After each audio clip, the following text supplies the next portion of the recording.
Hi guys, it's Mr. Robeson here. We are finishing up sampling distributions for now with means. So we're going to look at the sampling distributions for means and all the stuff that goes along with that. All right, so consider the mean household earnings for samples of size 100. Compare that to the population distribution on the left with the sampling distribution on the right. What do you notice about the shape, the center, and spread of each? So here is our population distribution. So our shape here, I would say, is fairly skewed to this side over here, so that would be skewed to the right. All right, our center, well, they tell us our mean is like right around there, maybe that's 75. And what is that, household earnings in thousands of dollars? So $75,000, if I want to put some units in there, which we probably should. And spread, all right, looks like we're going from 0 to maybe 250. So from 0 to $250,000. So that's a range of 250,000. All right, so that's our population. So it's pretty spread out. It's definitely got some sort of a skew to it here. And we've got our mean here at 75. So now we've got a sampling distribution. So we just took samples from this direct information here, from this population. And these samples are 100, sizes of 100. And we found the mean of each of those samples. So each of these little bars here is including X bars. So these are all means, X bars. And it looks like the mean here is right in the middle, the tallest bar, which is, looks like right about the same place. So the mean of the sampling distribution right there. So it looks like the mean for our sampling distribution is the same $75,000 per household. It doesn't look skewed right anymore. It looks symmetric. In fact, I would say it looks approximately normal. All right, symmetric with all data in the middle, so definitely symmetric. All right, and the spread, oh gosh, it's definitely not spread nearly as much. It might go from 50 to 100. So from $50,000 to $100,000. It's definitely much smaller. All right, so that's what we want you to recognize, is that the means stay the same and the spread becomes much smaller. All right, so that's one good thing about these sampling distributions, is they become so much smaller. They're easy to deal with because they're less spread out, and they give us a better picture of where the mean's going to be. All right, so I'm just going to come right out with the formulas here. I'm not going to try and derive them or anything like that. So we've got a population mean of mu, and let's say the sampling distribution is going to be less spread out than the population distribution. All right, so here was what's happening. We're taking samples, X bar is the mean of these random samples. They must be random. All of them are the same size from some sort of large population with a population mean of mu and a population standard deviation of sigma. So we know the population information. We probably won't always know that in real life, but for now we're just going to look at it and we're going to say we know those things. So the mean of the sampling distribution, so the mean of all the X bars, mean of the sampling distribution, is the population mean. All right, so if we found every single sample, we found the mean of every sample, and then found the mean of all those means, we average those means together, it's going to still be the population mean. The standard deviation is going to be smaller than the population standard deviation, and in fact we're going to divide by the square root of the sample size. So we're just dividing by the square root of the sample size. All right, and we need a condition here. Our 10% condition, our sample must be less than 10% of our population, and this is so our samples are independent. All right, so they're not like all the same sample over and over and over again. All right, and this is true no matter what the shape of the distribution. So the population does not need to be normal, doesn't need to be bimodal, doesn't matter what it is. Could be skewed, could be symmetric. The mean is always going to match, and the standard deviation is always going to be the population standard deviation divided by the square root of n. All right, so some other things here. So we've described the mean and standard deviation of the sampling distribution of the sample mean X bar, but not its shape. So notice I didn't say it was going to be normal. I just said it was going to have a certain mean and a certain standard deviation, because the shape depends on the shape of the population or on the size of the sample. All right. In one important case, there is a simple relationship between the two distributions. If the population is normal, then so is the sampling distribution. All right, this is true no matter what the sample size. So even if we took samples of just 2 or 1 or whatever, well, if we're taking samples of 1, it's already the same population. All right, so if we have a normal population with mean and standard deviation, we get a normal sampling distribution. That's what's happening, or what's being said in this box here. With mean mu, with the standard deviation over the square root of n, and n is our sample size. All right. As long as that n is that 10%, the 10% condition must be true. So for n less than or equal to 10% of the population size. That's usually not ever going to be a problem. All right, so let's take a look at what happens. So here is our population. It's kind of disgusting.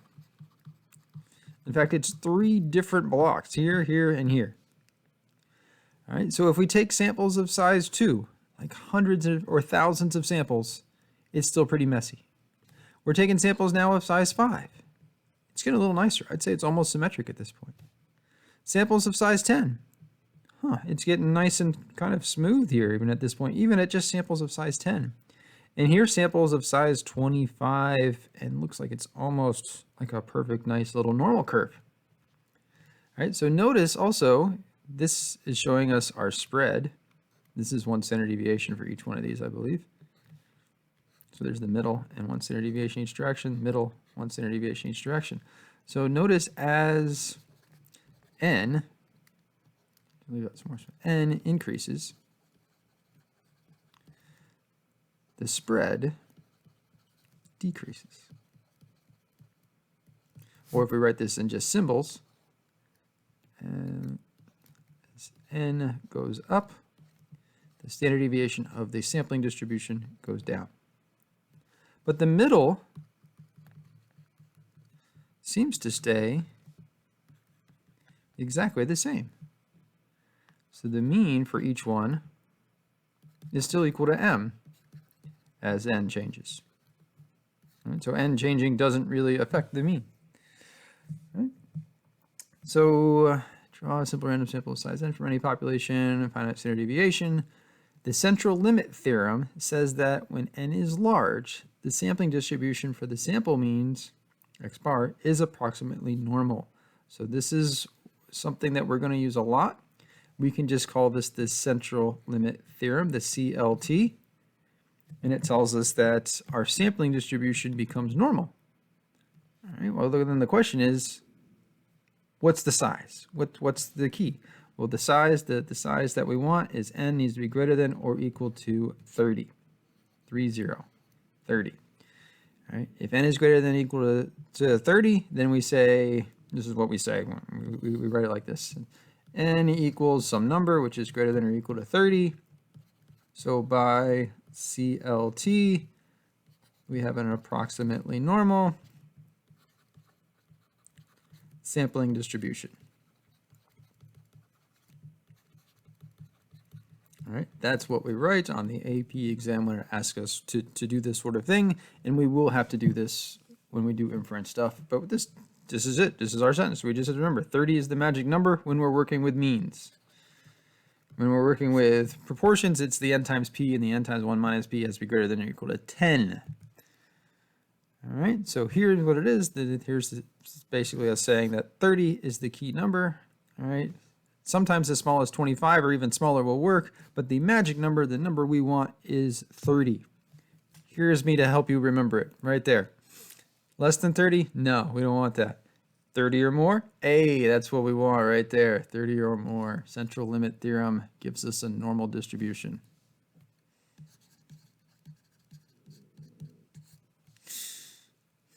All right, less than 30, who knows? unless the population's normal. If the population's already normal, we're fine. All right, so there's our formulas, and here's our steps basically to work with sampling distribution. So we start by listing everything we know. Usually the mean, the standard deviation, and n are the things we know. All right, and next thing we want to know, is it dealing with a normal stuff? Like, is it a sampling distribution or is it just a regular old normal distribution? Generally, if they give you a sample size, it's a sampling distribution. So look for that. These are multiple choice questions usually. Is the sampling distribution normal? We check to see, is it greater than 30? Then we're good. If it's less than 30, we check, is the population normal? Right? Or if the population is normal to begin with, we don't have to check. We just say, oh, the population's normal, so it's normal. One of those things should always be happening. Find the sampling mean and standard deviation. So that's this guy, and we're checking our 10% condition here. So n has to be less than or equal to 10% of the population size.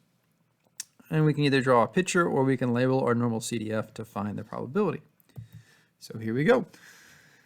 He's the manager of an auto center. Based on service records from the past year, the time in minutes that a technician requires to complete a standard oil change and inspection follows a right-skewed distribution with mean 30 minutes and standard deviation 20 minutes. For a promotion, Keith randomly selects, so we got a random sample, 40. There's our sample size. They're giving us an N. Looks like we're working with a sampling distribution. 40 current customers, and offers them a free oil change and inspection if they redeem the offer during the next month. Keith budgets an average of 35 minutes per customer for a technician to complete the work. Will this be enough? All right, so calculate the probability that the average time it will take to complete the work exceeds 35 minutes per customer. All right, so we're going to list what we know. So we know we're taking a sample size of 40. We know that our population mean is 30. We know that our population standard deviation is 20. We know that 40 is greater than 30, so by this central limit theorem, we've got that it is approximately normal. And when I say it, I mean the sampling distribution. All right. We know that the mean of the sampling distribution is the same as this mean, so it's also going to be 30. We know that the standard deviation of the sampling distribution will be this divided by the square root of the sample size. And let's see, n equals 40 is probably going to be less than 10% of all cars, I guess we could say, because all cars need oil changes, all people that visit this shop, I guess.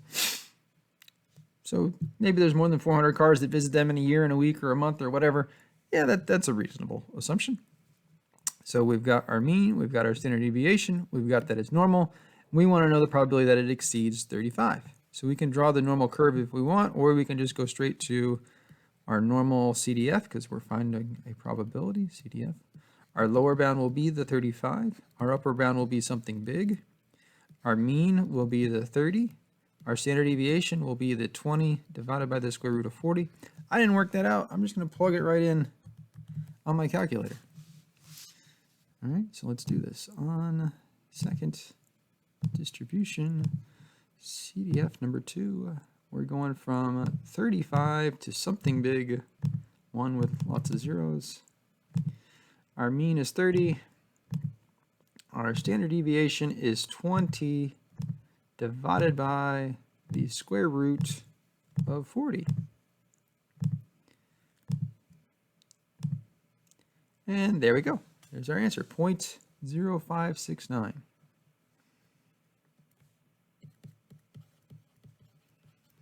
All right, so about 5-6% of customers of samples would end up being above 35 minutes.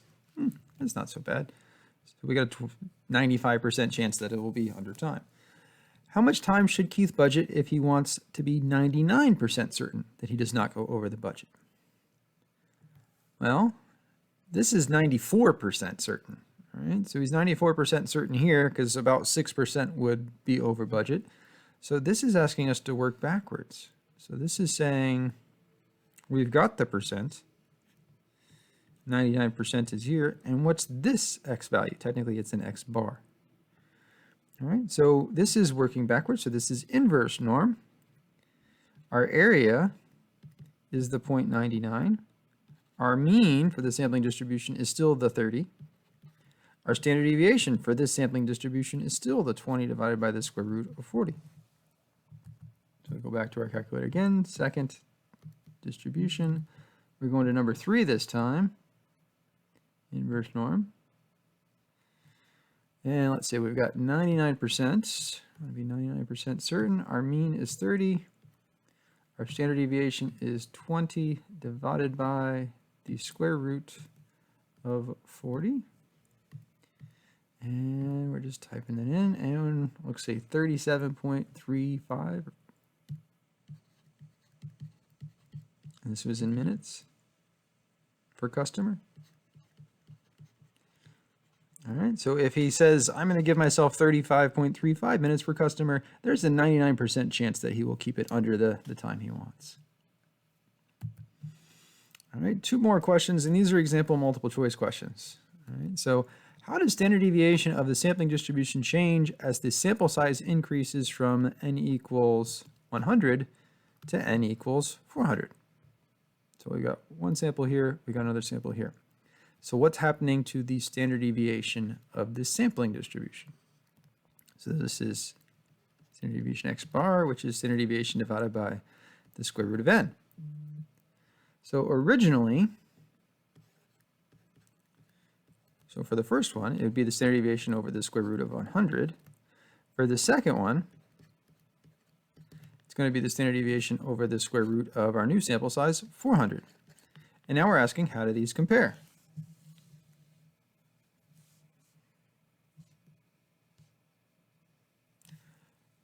All right, so this one, I mean, you can just look at the difference here, and the difference here is 4. So we get the square root of 4 times the square root of 100. So in other words, if the square root of 4 is 2, so this should be 1/2 of what it was before. If you want to work out the square root of 100, you can do that and say this is the standard deviation over 10, and this is 1/2 the standard deviation over 10. So the difference is that factor of 1/2. All right, so what does it do? It halves.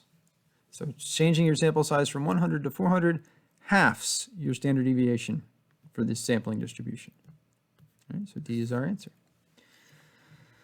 Next one, the population of unicorn horn length is heavily skewed to the right with a mean of 12 inches and a standard deviation of 4 inches.